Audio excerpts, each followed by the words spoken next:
Ancient love poetry.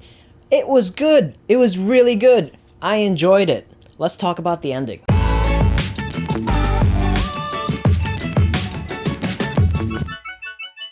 So what turned out to be the most criticized drama, well, maybe not the most criticized drama, but it received such heavy criticism when it premiered. People were complaining about Jia Dong-yu not looking like the part, or she wasn't pretty enough, or she looked way too young, she looked like a little kid. But honestly, all of those things are superfluous and on the surface. And for those people, there's no way for me to convince them.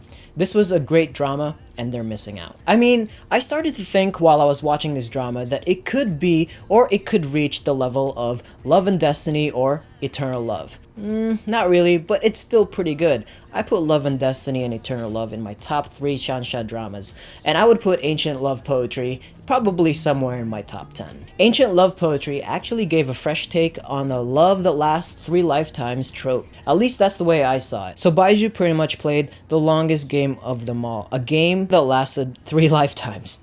After losing Shang-gu in the first lifetime, he develops a plan to claim the power of chaos. But you have to be able to cultivate demonic power to do so. In order to do that, he has to split his being into 2. During this time, he's able to collect Shang-gu's spiritual sense and cultivate it into Hou-Chi. While splitting his being into 2, he suffers from the event and falls into a coma. Enter the second lifetime of the love between the 2 beings. They marry and actually share a meaningful relationship as man and wife. They even have a child.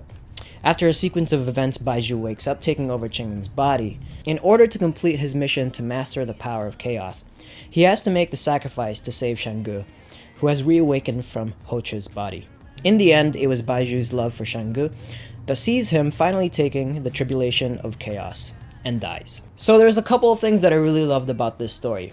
The villain was spectacular. Wu Huan, who became the Heavenly Empress, also played the longest game of them all. Her reasons for all of her actions seems justified. Being an outcast and facing discrimination her whole life as part of the Phoenix clan, she manages to move her way up into the God realm, and eventually becoming the Heavenly Empress. But all of her plotting and cycle of evil eventually catches up to her, but during the whole time I was watching this, I was really captivated by her story and her performance, and I really appreciated that villain. She made moves behind the scenes that made so many people suffer and even die, especially her son and her husband Mu-Guang. Oh, and I also wanted to mention the special effects were fantastic. You can definitely tell that this is from the same people behind Love and Redemption.